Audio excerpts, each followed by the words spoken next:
Hi there, welcome to Floating in Dreams. This is going to be a battle of all of my Colourpop eyeshadow palettes.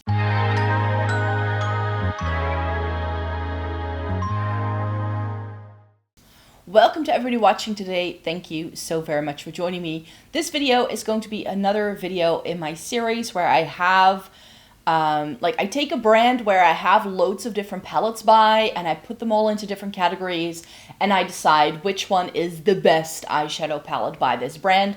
And today we're doing Colourpop. Before we get into the video, it may be good to know who I am and what I like doing on this channel. My name is Maaike. I live in the Netherlands. I have fair skin with a cool to neutral undertone, and this greatly influences how I feel about makeup.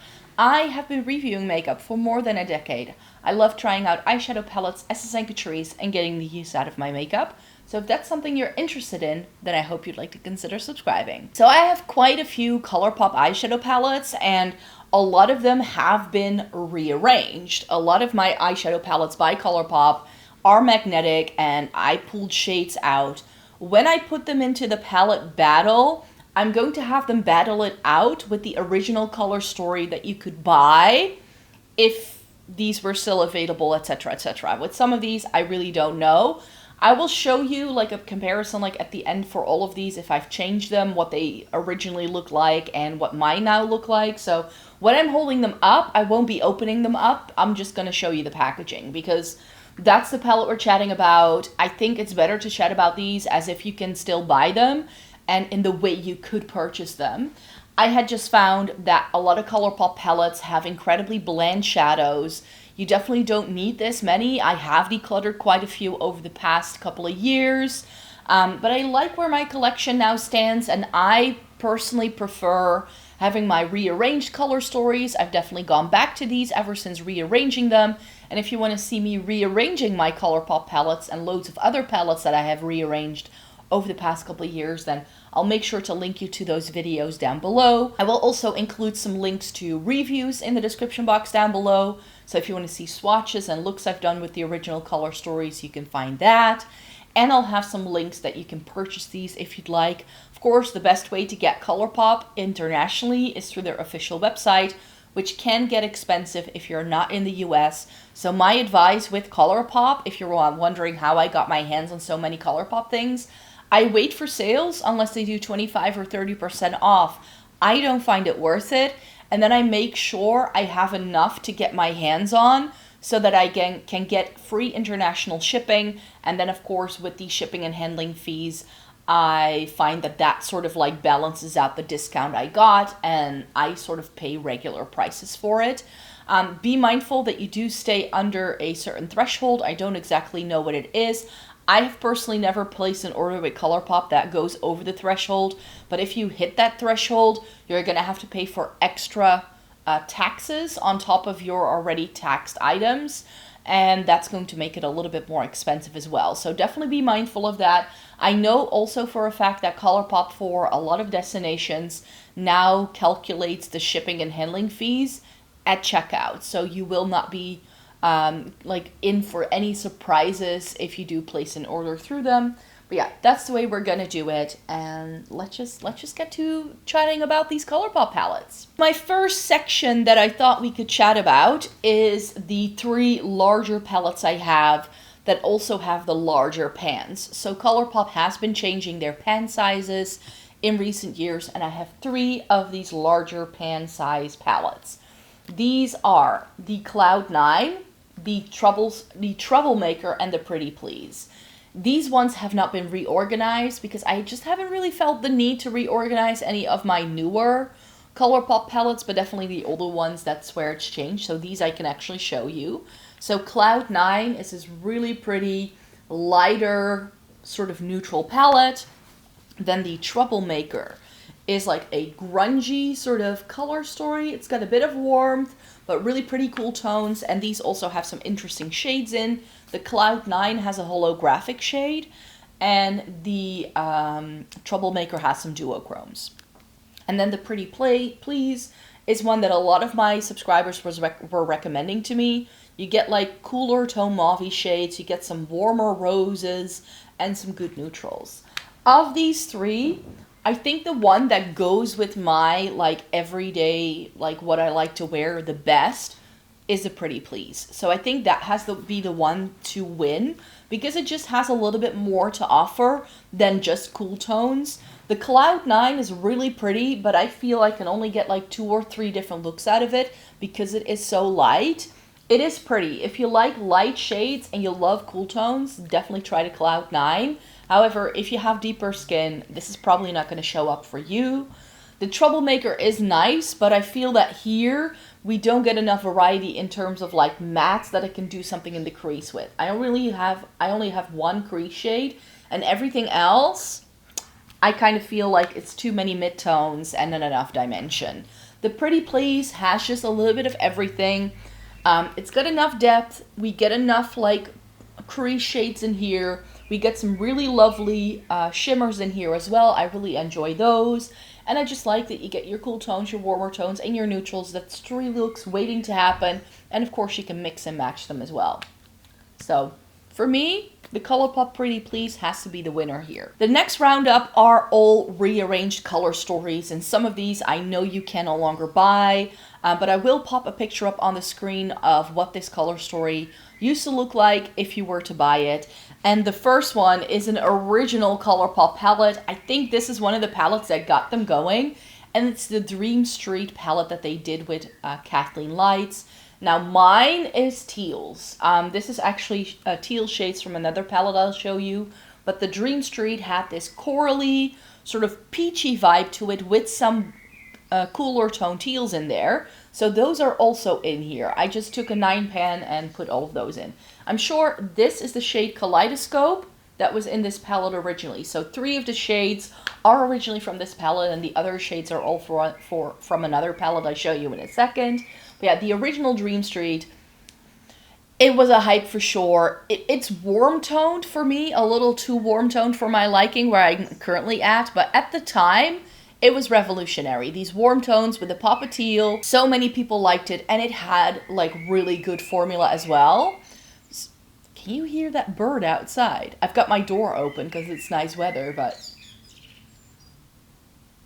it's so loud. I hope you can't hear that.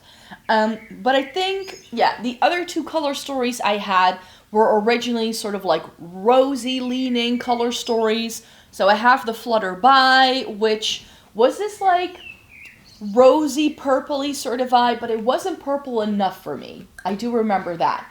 Colourpop and purples, I feel they aren't really good at. So what I've done instead is that I've taken all of the purples that I liked from other palettes that I had, and I made one purple palette with it, which now lives in my Flutter By. Also, the Flutter By of these 3, I didn't love as much. It was very easy for me to pull this apart and not keep too many of the shades in.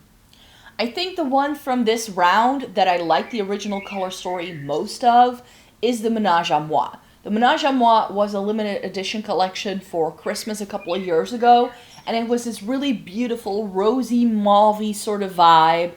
I think this is one where I'm sort of regretting having reorganized it. I made it like a warmer toned rosy shade in here.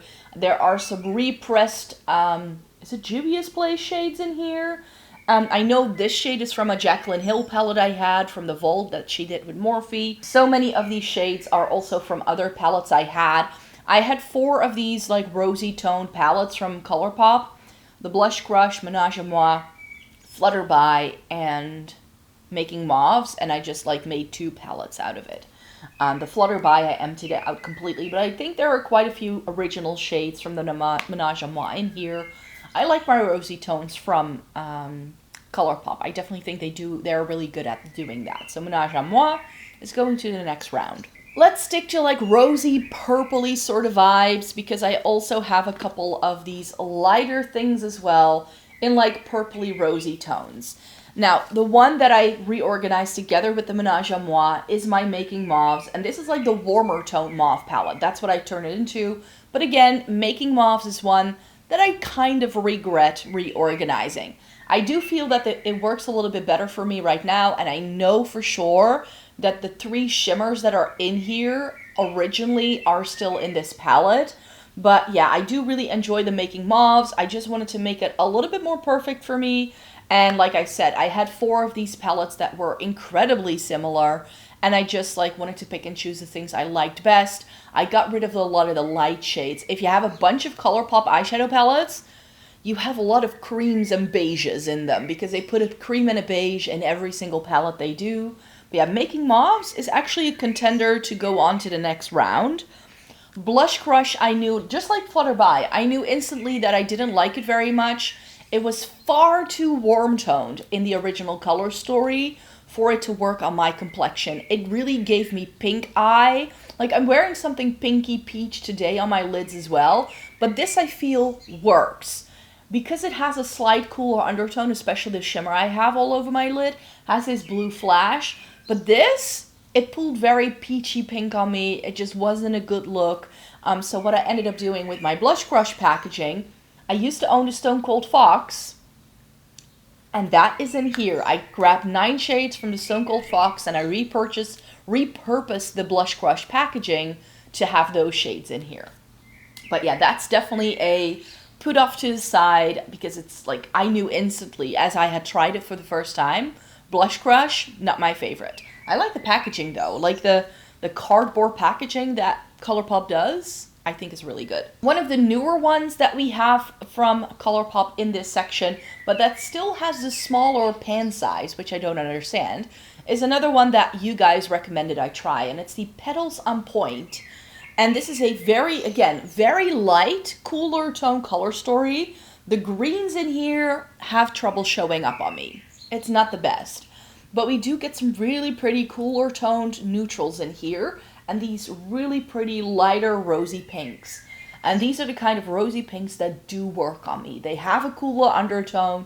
They show up on my skin because I just am very fair. And that's why this works. Again, not my favorite. But I have called this like the Natasha Denona retro glam for fair skinned people. Because in the retro glam you get pinks as well, but they're very warm toned. And I like this a little bit better in terms of the pinks that it has. It's just the greens aren't the best. So that's why this is again going off to the side. And then we have the Lavish. This is one that's also not been rearranged, just like the Petals on Point. And the Lavish, this is really stunning.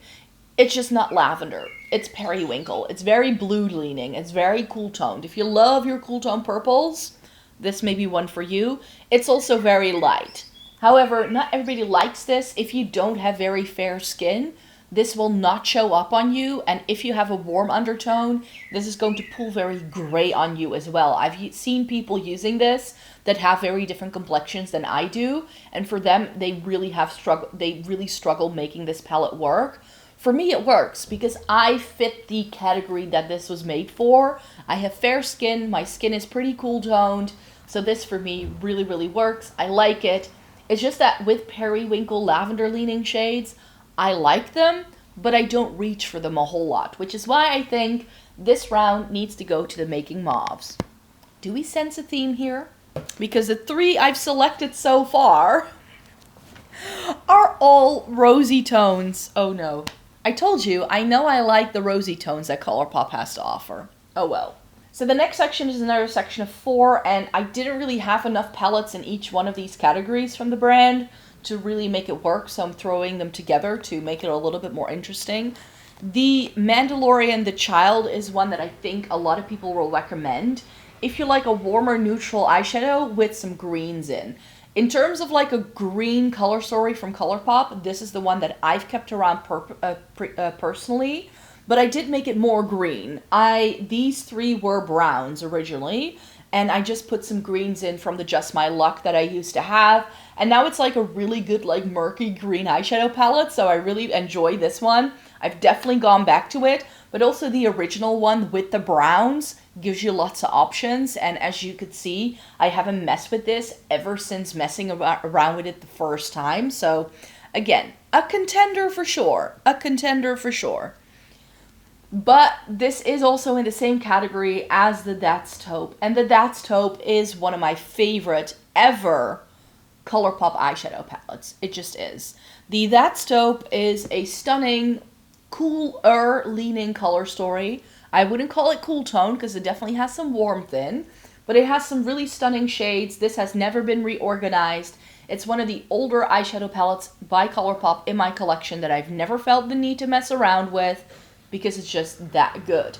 And that tells you a lot. If I haven't rearranged the Colourpop color story, it's actually good as it is. So yeah, the That's Taupe is another contender because it's just one of my long-standing favorite palettes by the brand. If you were to ask me, Micah, I want to buy a Colourpop eyeshadow palette and I want to make it just one, I would probably tell you That's Taupe. That's probably the one I would recommend the most out of everything I have here. Then we have Sprinkle a Little Magic. And Sprinkle a Little Magic is one where I felt the color story was really interesting and really nice, but the formula was a little bit lacking. I really just enjoy the palette at the front with the Tinkerbell image, but I just felt that it was a little bit, like some of the neutrals were very lackluster, and I bought it at the same time with the Off Quartz, which is not here because I repressed some Juvia's Place shades in there, and it's now with my Juvia's Place palettes. But I did join those two palettes together, and so this is Sprinkle a Little Magic. That's where the greens come from. And then I have mostly neutrals from the Off Quartz that I ended up liking. I think all of the neutrals in here are from the Off Quartz. So Sprinkle a Little Magic, I don't think it was really that unique. Also because I already had the Mandalorian the Child. Again, if you want a green palette from Colourpop, Mandalorian is probably the one to go for. And this is why this section is such a challenge for me to rank and like pick one that is my ultimate favorite. Because when I tried the Deja Brew, I knew I had found a new version of the Going Coconuts for myself. I used to own Going Coconuts as well. And this one kind of sits in between Going Coconuts and That's Taupe.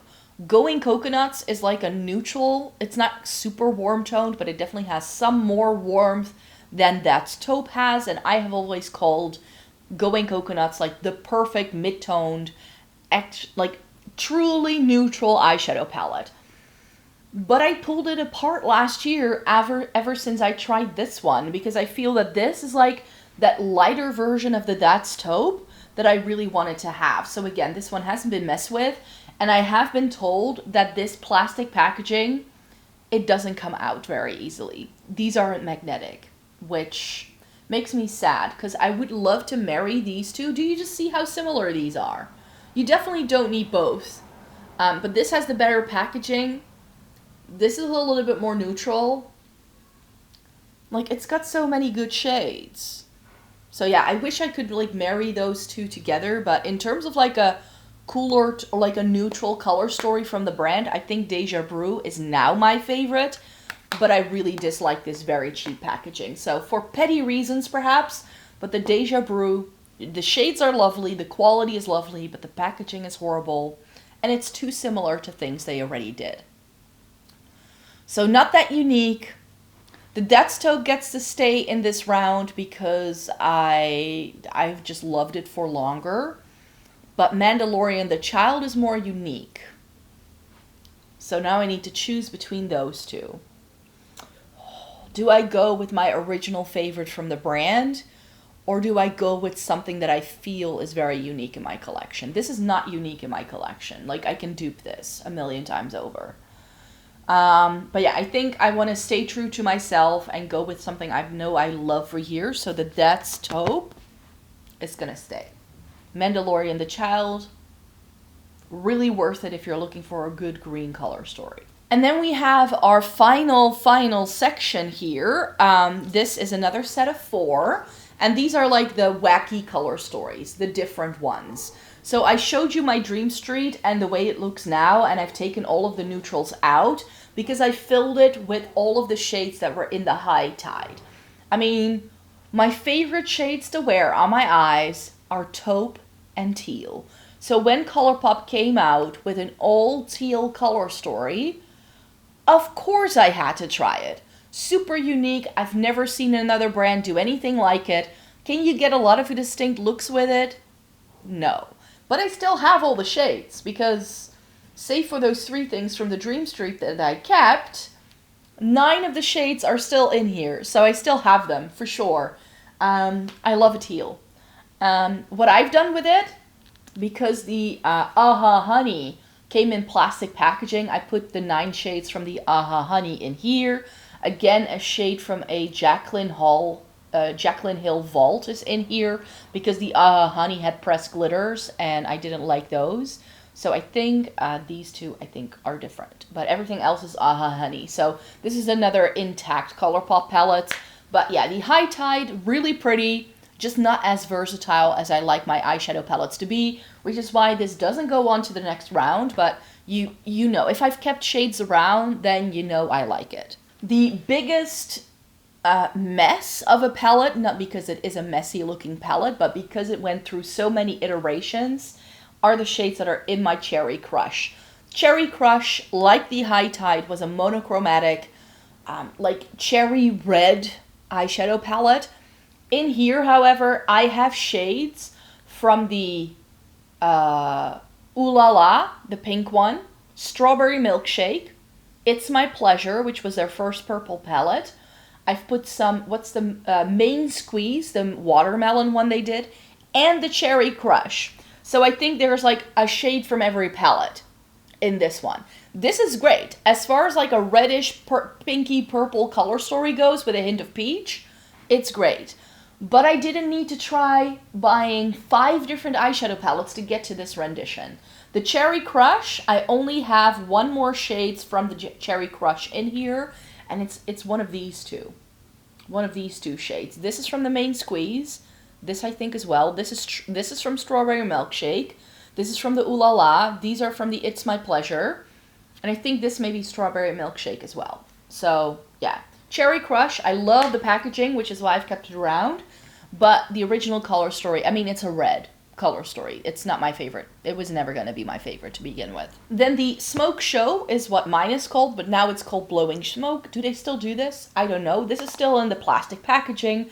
I've never changed it around. And this is like for all of my gray lovers out there. If you love a gray tone color story, then maybe try this out. Again, I did replace some shades. I replaced this. This is from the Blue Moon. This was the only shade in the Blue Moon I liked, so I popped it in here.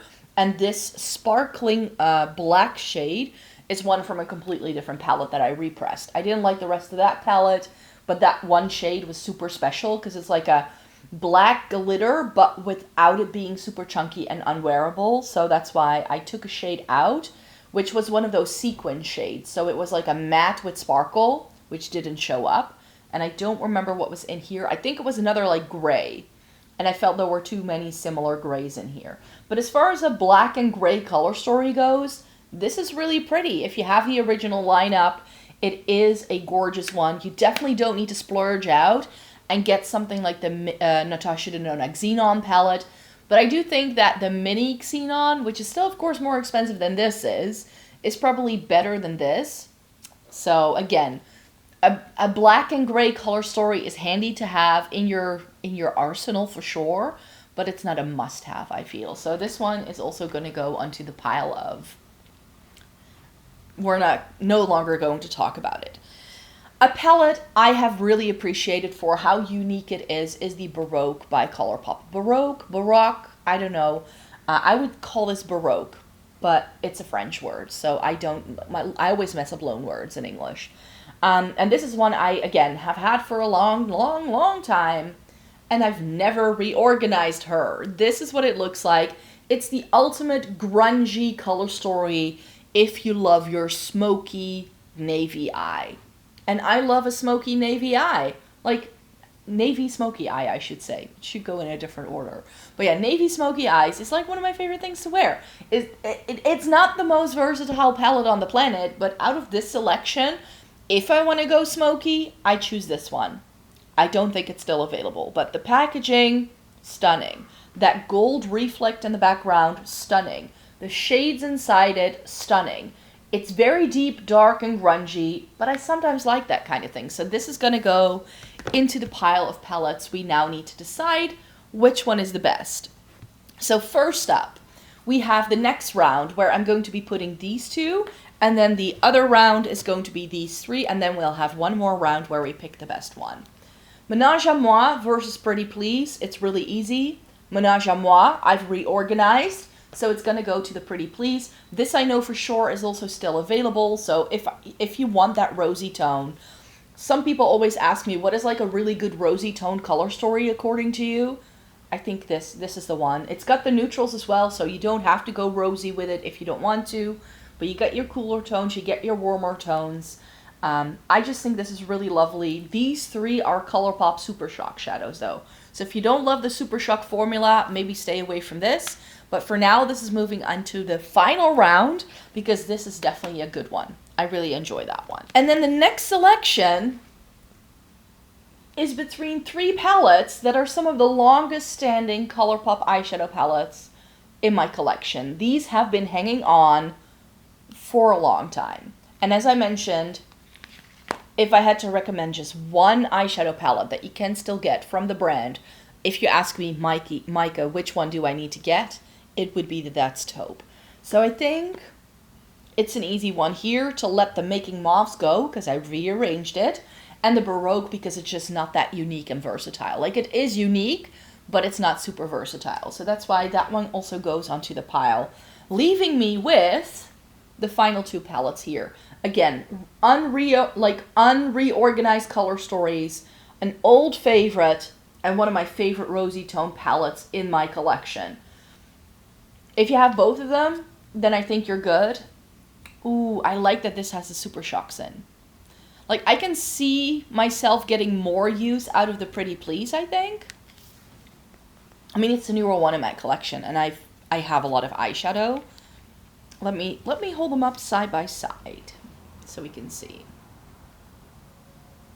Yeah, it's kind of deciding it for me. This has so much more to offer. You get your warmer tone mauves, you get your cooler tone mauves. That deep shade is going to work with everything.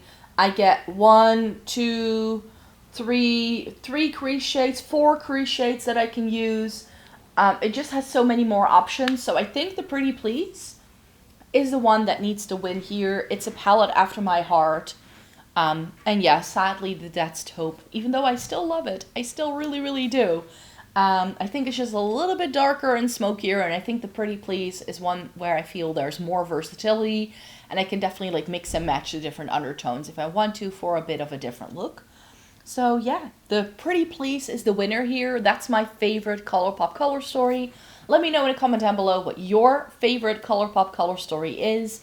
I would love to know, and if you have any requests, if you know I have a bunch of palettes from a certain brand, and you want to see me do a palette battle with them, then definitely let me know. I was thinking maybe, but this is a maybe. You guys need to vote on this one. So let me know in a comment down below how you feel about this. But I thought we could do Zoeva, because I have a lot of Zoeva palettes, but a lot of my Zoeva palettes are long gone. They are very much discontinued. You can no longer buy. I think the only thing I have that you can still get your hands on are the quads that were newly released, and those seem to be phasing out. So, Zoeva eyeshadow palettes, I would love to do that for you, but let me know if that's something you're interested in watching, because it's not something where, you know, availability can be part of the discussion, you could say, because a lot of the ones I have are just no longer available. But yeah, I thought we could do Zoeva next because I thought it would be fun. So thank you so very much for joining me here today. Thumbs up the video if you liked it. Subscribe to the channel if you'd like to see more by me. I make several videos every single week over on this channel, so I hope you'd like to stay tuned for more. And then I hope to see you in my next one. Bye-bye.